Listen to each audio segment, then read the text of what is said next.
ده جدعان يا جماعه نوديه المستشفى. مرة واحدة سلام يا حاج. ألف سلامة يا حاج. كويس. مالك يا حاج؟ في ايه؟ شكرا كتر خير. بسم الله الرحمن الرحيم. لا اله الا الله. الحاج. اشرب شوية ماء يا حاج.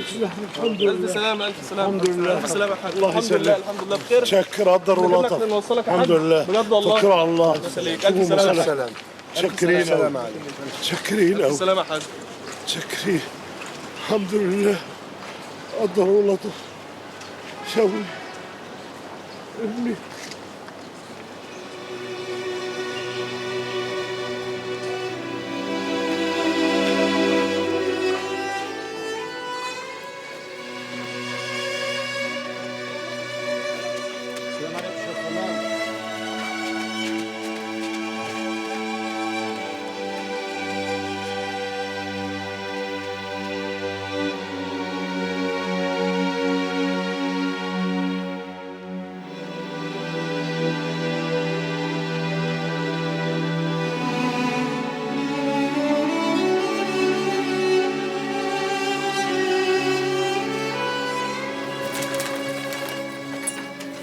زينب زينب انت يا زينب يا عيشة بنت يا عيشة هم راحوا فين؟ لا مراتي ولا بنتي في البيت وابني متصور مع بنات عريانة صوره متعلقة على الحيطان ومالية الشوارع ايه اللي بيحصل لك ده يا تمام؟ الموت أرحم 100 مرة من اللي أنا فيه ده. استغفر الله العظيم يا رب. أنا ما أذنبتش للدرجة دي. طول عمري ماشي على الصراط المستقيم. ولما طردته عشان ما أغضبكش.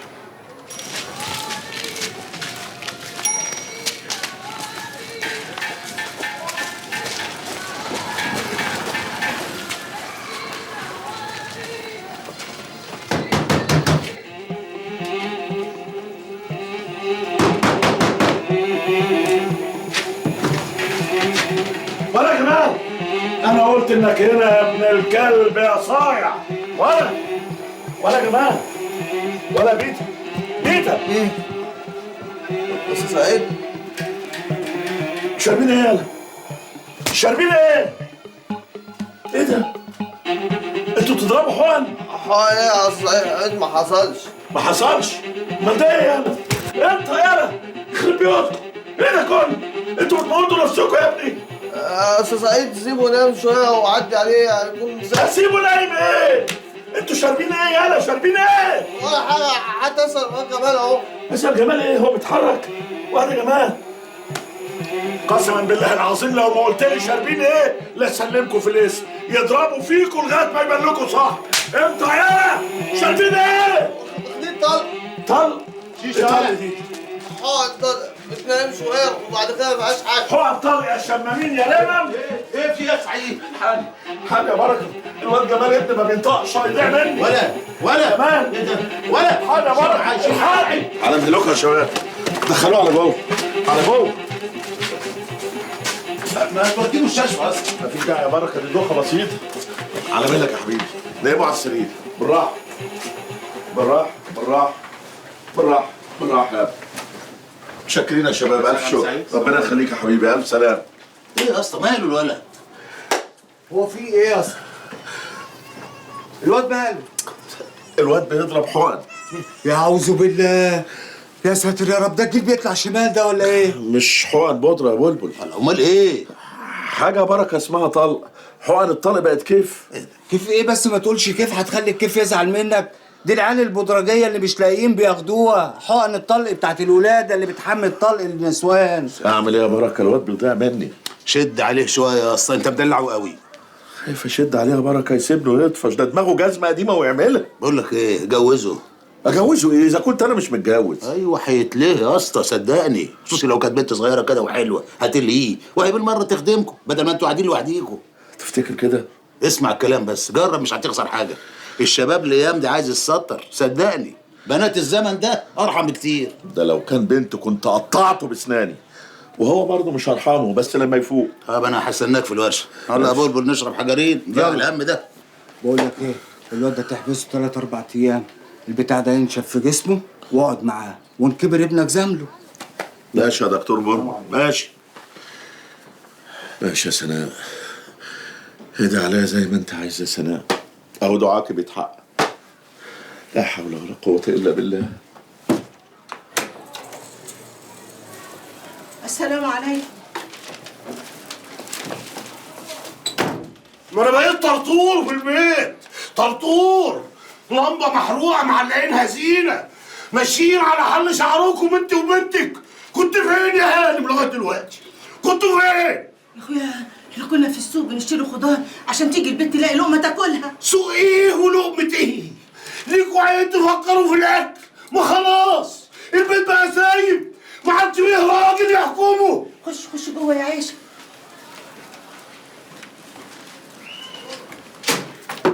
مالك يا اخويا؟ فيك ايه؟ اول مره اشوفك متعصب عليا بالشكل ده. انا مش زعلانه منك ولا حاجه، بس عايزه اعرف في ايه اللي حصل. انت بتعيط؟ كفاله الشر. ايه اللي حصل يا اخويا؟ فيك ايه؟ فهمني.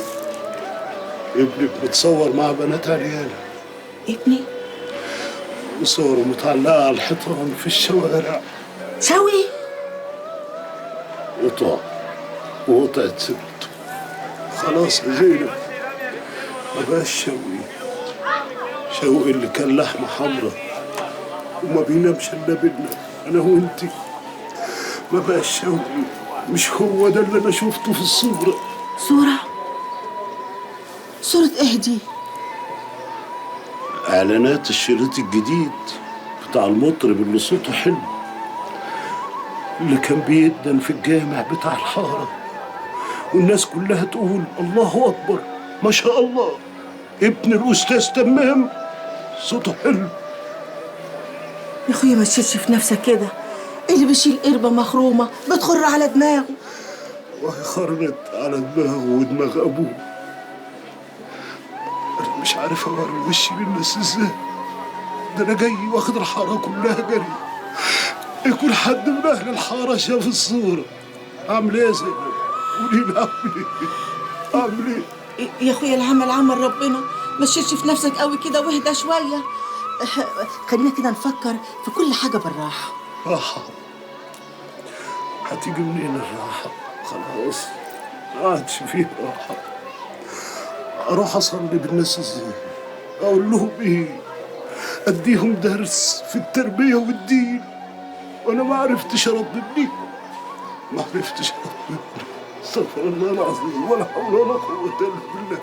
انا خلاص مش هروح الجامع تاني، ولو حد سألك من اهل الحارة قولوا له الاستاذ تمام عيان نايم مات. يا اخويا بعد الشر عليك ما تقولش كده. اهدى بس انت كده ونام لك ساعة، ساعتها تقوم وتفوق وتبقى زي الفل ان شاء الله. انا هقوم احضر لك لقمة. اهدى شوية عشان خاطري. لا حول ولا قوة الا بالله العلي العظيم.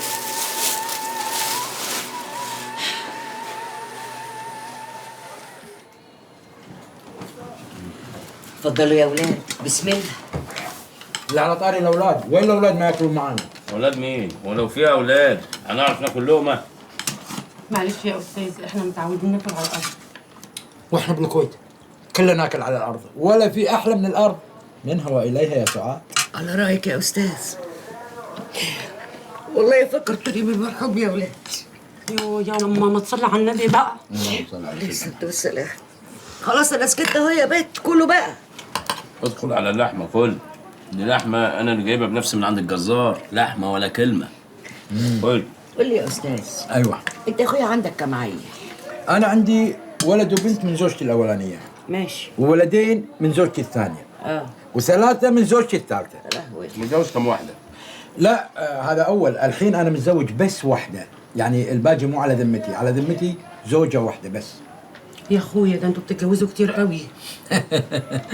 يا سعاد، الزواج خير وبركه، خير ونعمه.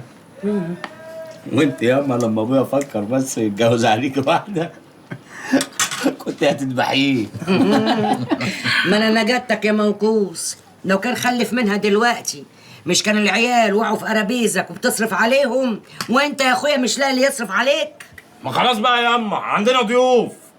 وانت قاعد بقى شويه في مصر يا استاذ صالح ولا مسافر؟ لا اسافر وين؟ انا قاعد، انا حبيت مصر وحبيتكم وحبيت الحاره. لا قاعد معاكم شويه. وماله، تشرف وتآنس يا الله اخويا. يخليك، لنا الشرف. وانت يا استاذ حفظي ايش تشتغل يعني؟ انت موظف؟ عندك راتب ولا لا؟ يا بنت بتضحك علي يا بنت، بتضحك علي ايه؟ افتكرت حاجه كده.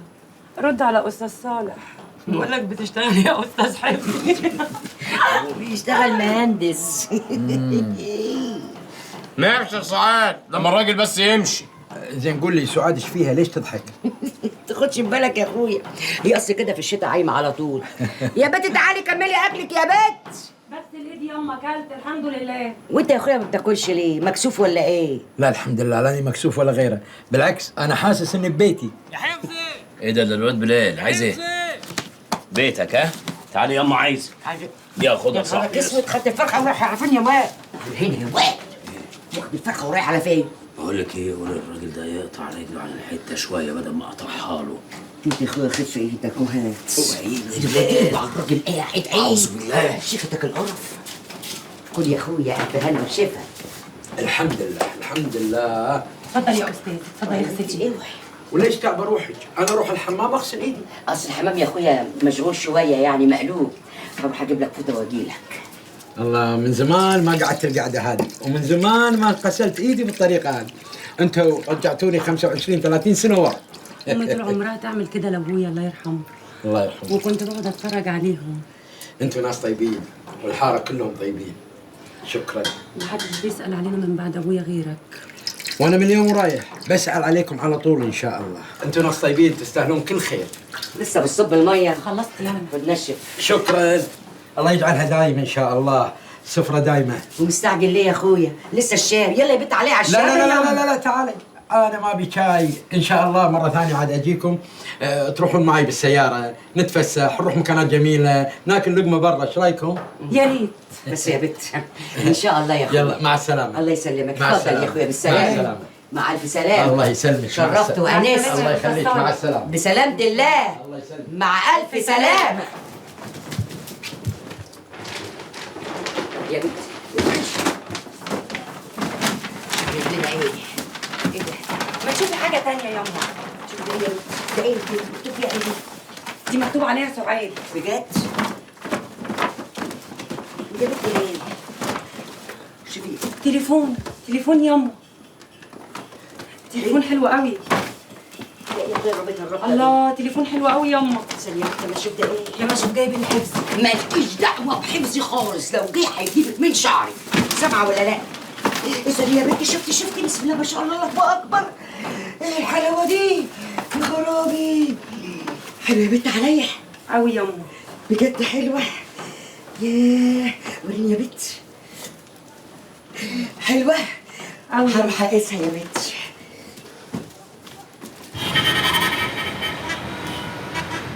كتر خيرك. حاجة لله حاجة لله، كل سنة وانت طيب. كتر خيرك، ألف ألف شكر. مدك يا رب واشكر.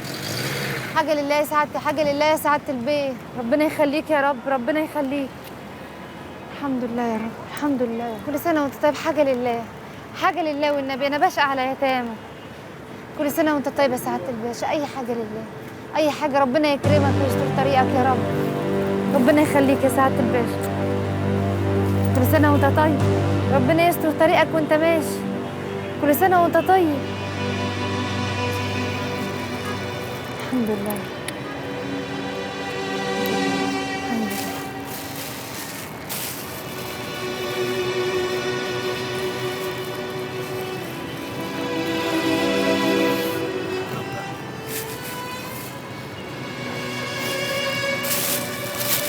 بسم الله الرحمن الرحيم.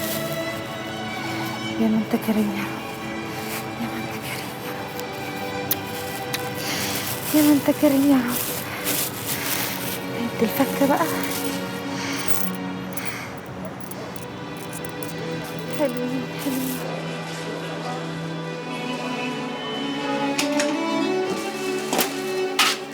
فتحي اللي مسحت لغايه دلوقتي مش ام تهاني مسكت فيا وقعدت تشتكي لي مر الشكوى من بنتها مطلعه عينيها ومجنناها. والله الوليه دي صعبانه عليا قوي. اعمل لك شاي؟ شحات عليا يا سلام. ايه اللي بتقوله ده يا اخويا؟ لسه جاي من بره وشفت كل حاجه. قدرت تكرهيني في نفسي وفي عهدي. احنا مش محتاجين الفلوس للدرجات يا سناء. ولادك لسه ما ماتوش من الجوع. معاش لسه ما اتقطعش. ايوه يا اخويا ولادك بيكبروا لكن الفلوس ما بتكبرش. 300 جنيه يا فتحي في الشهر هيعملوا ايه؟ منك لله يا سعيد يا ابن نعيمه. مش كان زمان دلوقتي ال 20 جنيه دول سندنا؟ تقوم تمد ايدك للي يسوى وما يسواش. يا اخويا ما كانش في ايدي حاجه تانية اعملها غير كده. ولا يعني كنت عاوزنا طوعك وتقف على ناصية الحاره بطاسه الطعميه عشان ياكل وشنا ويشمت فينا. بص يا فتحي بص الفلوس دي. الفلوس دي يا اخويا رزق وربنا بعتهولنا. فلوس نضيفه يا فتحي طالعه لله عشان الغلابه. واحنا يا اخويا ما فيش اغلب مننا. بالفلوس دي يا فتحي هنقدر نقف في وشه ونربي عيالنا ونرجعهم المدارس وما نعملش حاجه غلط. وبعدين مش يمكن ربنا بيرجع لنا حقنا؟ انت بتخرفي تقولي ايه؟ والله يا فتحي. طب بص ال5 جنيه دي عارفه انا واخداها من مين؟ من الواد بلبل بتاع الحشيش اللي سعيد بيشتري منه. شفت بقى ان ممكن يكون ربنا بيرجع لنا حقنا. انا خايف عليك يا سناء. ما تخافش عليا يا فتحي، ما تخافش محدش هيعرف حاجه. انا ما بعملش حاجه غلط. المهم انت بس تاخد القرشين دول وتخبيهم. بالقرشين دول يا فتحي هنقدر نعمل اللي احنا عايزينه لينا ولعيالنا. ما تخافش على مراتك تعرف تحافظ على نفسها كويس.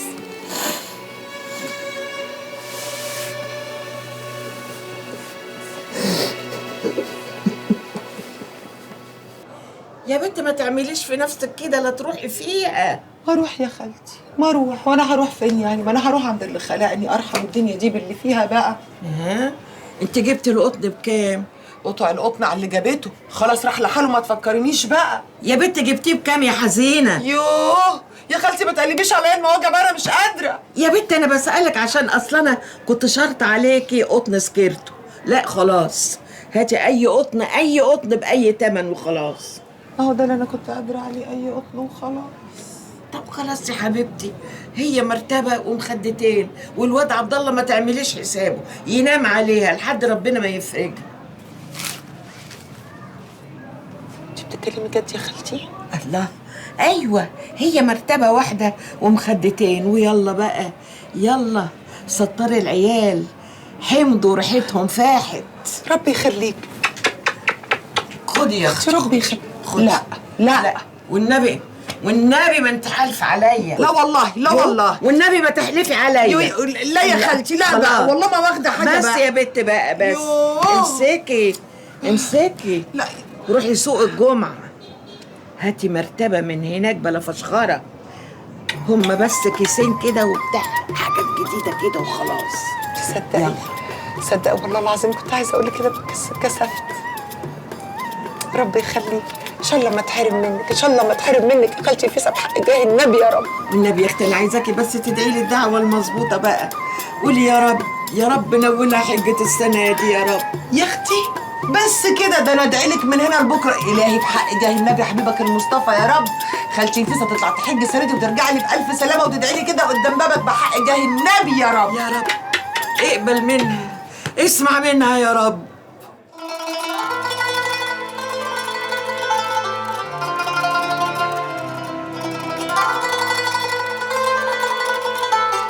شوفوا يا جماعه احنا كل يهمنا دلوقتي ابناء الدايره. اللي هم مين ابناء الدايره؟ اللي هي الناس البسيطه اللي ليها علاقه مباشره بالناس بتوع الحاره والشارع وبابناء الدايره بتوعنا. على فكره الشغل ده ليكم وعليه مكافاه مقابل الوقت اللي انتوا هتقضوه عشان تعرفوا الناس البرنامج الانتخابي بتاعنا. استاذ نشأت هيقعد معاكم وهيعرف كل واحد فيكم دوره ايه في الموضوع. تمام يا باشا. تمام يا باشا.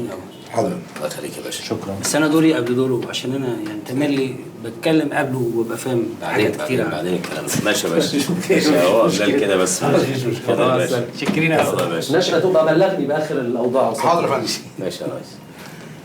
ايه دورنا ماشي؟ بالنسبه للي انت قلت عليهم قبل كده القرشين كان قال لسيادتك عليهم نظامهم. ده دورك انت. موجودين ان شاء الله. اعمل دورك بقى الاول عشان احنا تدينا ادوارنا بقى ونروح نمشي. سيادتك يعني طلع لنا حد دفعه كده. كل حاجه. ماشي. ربنا يخليك. كل حاجه تدعم. والله انا بحبك يا باشا. والله وشايف ان انت ممكن بعديه تبقى حاجه. ان شاء الله. هتبقى.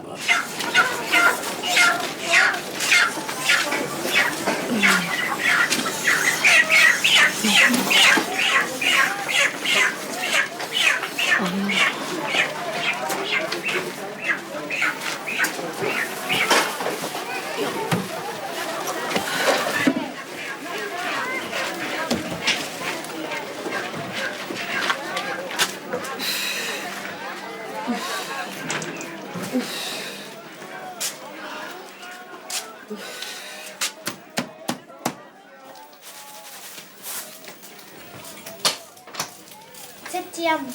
ازيك ياما؟ قعدوني مالك ياما، انت تعبانه ولا ايه؟ طب ياما ما دام انت تعبانه جيتي ليه؟ امال الافندي فين؟ مش عارفه، خرج من بدري. لا عارفه. خلي القهوه تنفعه. قولي للعيال يطلعوا على السلم. عايزاكي في كلمتين. يلا يا بنتي انت وهو امشوا اطلعوا العبوا على السلم. ما تطلعوش بره الحوش. ها؟ مالك ياما وغوشتيني في ايه؟ انا بقول نبيع البيت ونشوف حد يتبرع لنا بالكليه ونديله قرشين، وهي الفلوس بتروح وتيجي. وابويا وافق؟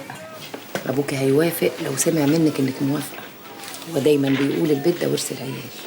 حاضر ياما هقول له. ومالك يا بنت بتقوليها من ورا قلبك كده؟ اقول لك ايه ياما، لما صبحي جه قال لكم نرفع قضيه قلتوا عليه حرامي وعايز يسرقنا، ودلوقتي البيت اللي حيلتنا عايز ابويا يبيعه، يعني اشحت انا والعيال ياما؟ لا يا اختي ما تشحتيش، استني لما نموت انا وابوكي ويبقى ورث البيت اللي هيغنيكي ده.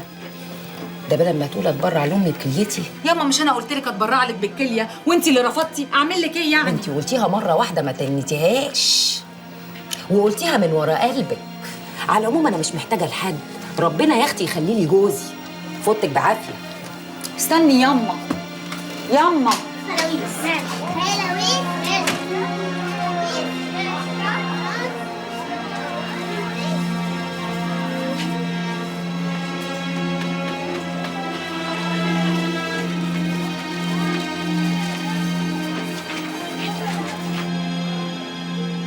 يا اهلا وسهلا.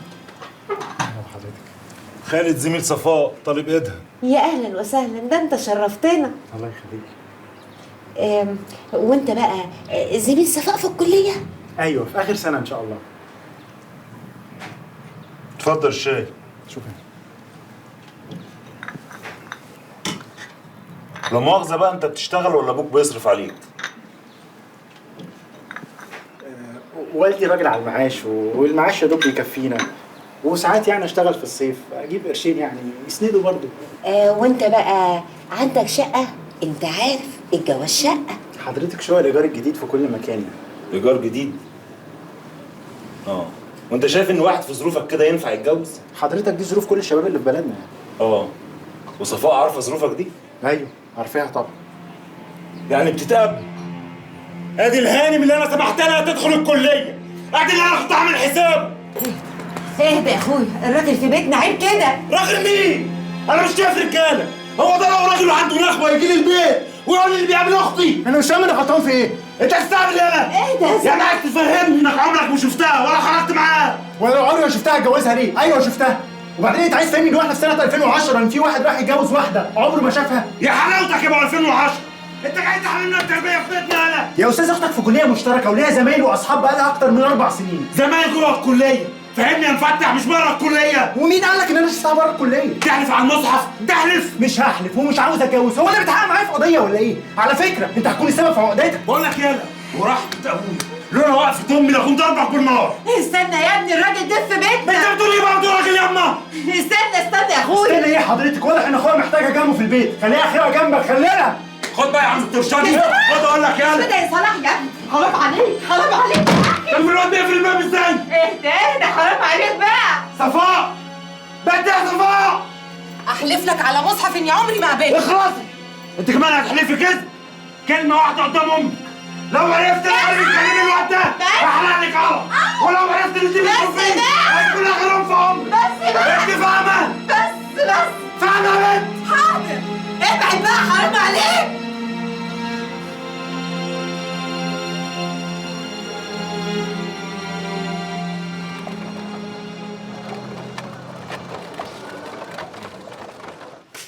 ما تقعدي يا بنت في حته بقى. لم نفسك يا حفظي.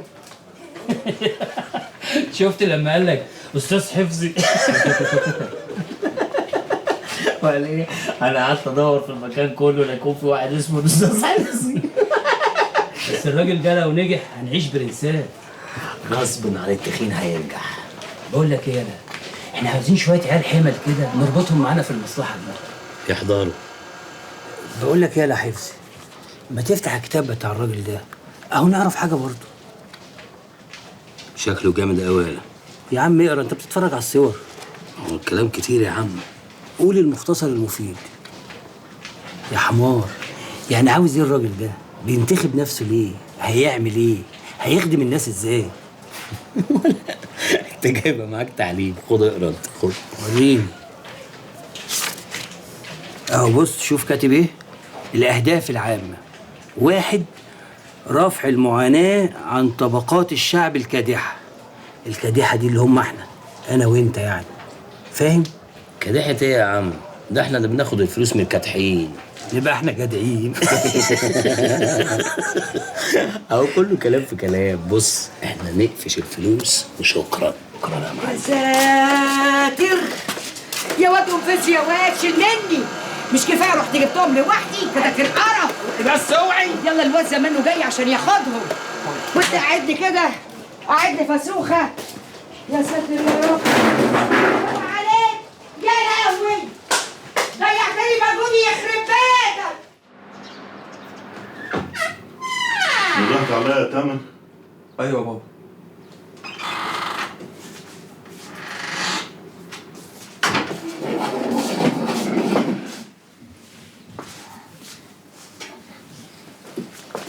في حاجة يا حبيبي؟ انت هتنزل يا بابا وتسيبني انا تعبان؟ يا ابني هنزل بس واروح فين؟ ما انا قاعد اهو معاك بس. مالك يا بابا؟ ايه مالي؟ خلاص لو حضرتك عاوز تنزل انزل، بس انا خايف اتعب وانت مش موجود. يا اخي احلف لك بان انا ما نازل، انا قاعد جنبك اهو، هروح فين بس؟ انا بقيت كويس، بس المهم تخليك جنبي. عاوز حاجة تاني؟ جرح بس كان واجعني شوية النهارده. حاضر يا سيدي، اقوم دلوقتي اغير لك عليه واديك بس سنتي فولتارين يخليك كويس جدا وتنام زي الفل.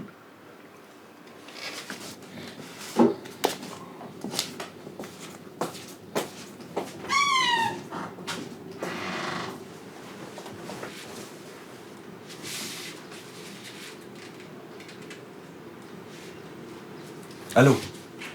ايوه يا دكتور. اعصابه بدات تفلت. لا لا لا لا، انا شلت كل البرشام من البيت، ده بقاله يومين ما بياخدش. يا رب يا دكتور. متشكر قوي يا دكتور، متشكر. طب انا هقفل دلوقتي، مع السلامه. مع السلامه.